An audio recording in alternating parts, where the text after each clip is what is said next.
বাংলাদেশের Asia cup মিশনের আনুষ্ঠানিক প্রিপারেশন শুরু হবে উইথ নেদারল্যান্ড সিরিজ। নেদারল্যান্ডসের বিপক্ষে বাংলাদেশ 3 ম্যাচের টি-20 সিরিজে মুখোমুখি হবে। সিলেট ইন্টারন্যাশনাল ক্রিকেট স্টেডিয়ামে সবগুলো ম্যাচ অনুষ্ঠিত হবে। এই সিরিজটা এত বেশি গুরুত্বপূর্ণ, আপনাদেরকে যদি আমি একটু ক্ল্যারিফাই করার চেষ্টা করি যে বাংলাদেশ ক্রিকেট বোর্ডের সভা, বিসিবি মিটিং যেটাকে বলি আমরা, সেই মিটিং এর ভেন্যু ঠিক করা হয়েছে ঢাকার বাইরে সিলেটে। মানে পরিচালক যারা এক্সিস্ট করছেন এই মুহূর্তে বাংলাদেশ ক্রিকেট বোর্ডে, তারা সবাই সিলেটে অবস্থান করবেন ডিউরিং দ্য সেকেন্ড টি-20 ইন্টারন্যাশনাল।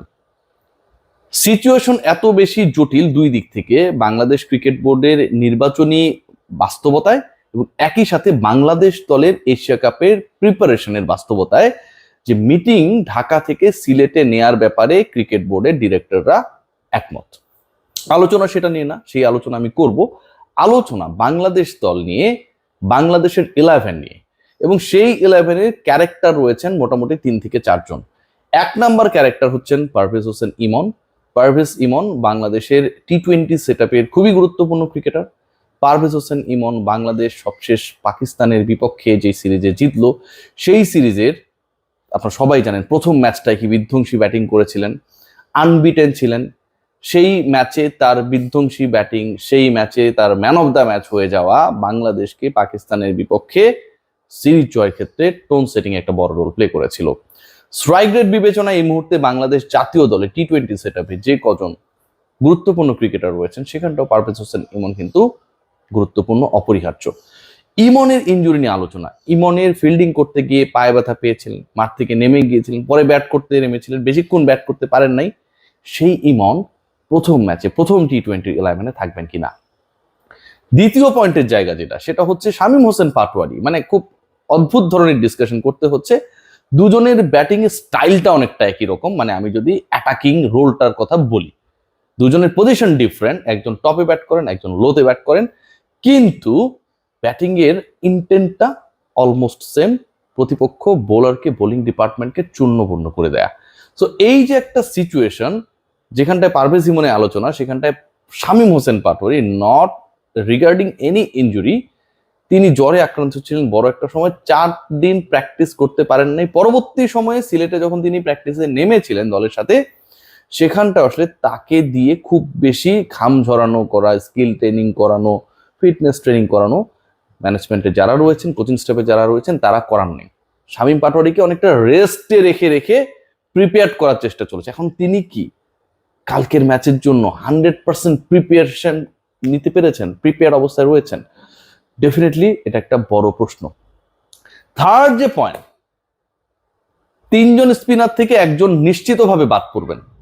সেই বাদ পড়া ক্রিকেটার বা স্পিনার কে হবেন? নাসুম হবেন, শাক মেহেদী হবেন, নাকি রিশাদ হবেন? আপনারা সবাই জানেন যে স্পোর্টিং উইকেটে খেলা হবে, অনেক রান হবে। সিলেটকে মোটামুটি এখন বলাই হচ্ছে যে অনেকটা কি বলবো, যে হাই স্কোরিং ম্যাচের জন্য প্রপার ভেন্যু, প্রপার প্রিপারেশনের জন্য একটা মঞ্চ বলতে পারি। সেই ডিসকাশনটা লিটন কুমার দাস করেছেন সবশেষ সংবাদ সম্মেলনে।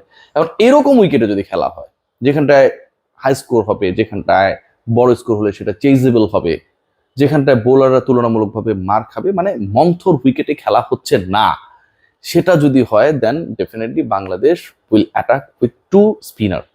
পেস ডিপার্টমেন্টে সেক্ষেত্রে আধিক্য থাকবে, অন্তত 3 জন পেসার খেলবে, এটা নিয়ে কোনো ধরনের ডাউট নেই। বাদ পড়বেন কে সেই আলোচনায়, রিশাদ, শাক মেহেদী নাকি নাসুম আহমেদ, সেটা কিন্তু একটা বড় প্রশ্ন।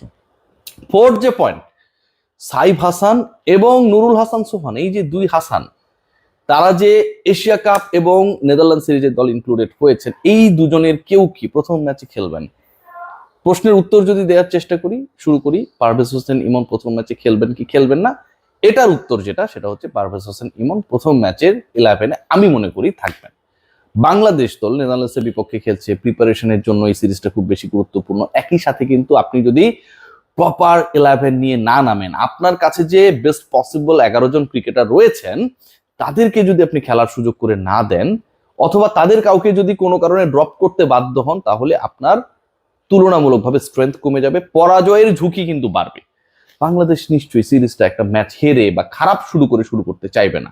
সো পারভেজ হোসেন ইমন যেহেতু তার ইনজুরিটা পায়, যেহেতু তিনি ব্যাটার, যেহেতু কিছু ক্ষেত্রে তাকে কন্ট্রোল করে ফিল্ডিং করানো সম্ভব, ক্যাপ্টেন যদি সেটা চান, আমরা দেখি মুশফিকুর রহিম তিনি যখন দূরে বল যে আন্ডার আর্ম থ্রো করেন, তাই না, তার হাতের ইনজুরির কারণে।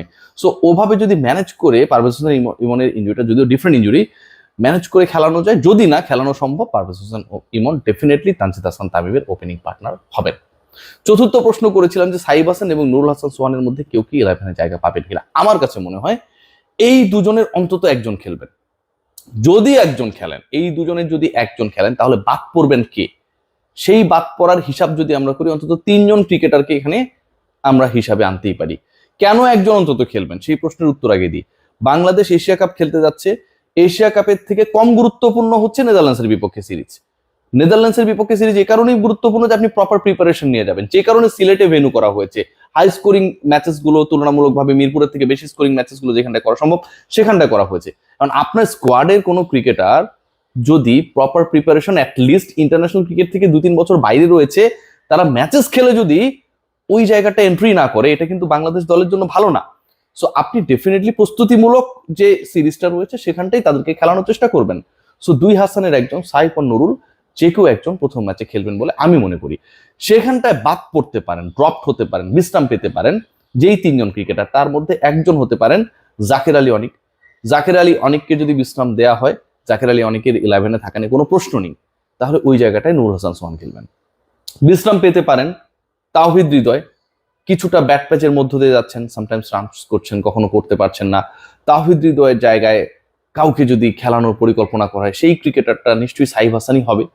তাকে একটা সুযোগ দিয়ে দেখানো, অথবা তাকে একটু প্রিপেয়ার করা ইন্টারন্যাশনাল আবহের সাথে, to get him ready with the international scenario.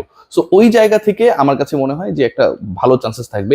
আরেকটা স্পট রয়েছে যেখানটায়ও বাংলাদেশ দল সাফল করতে পারে, শামীম হোসেন পাটোয়ারি।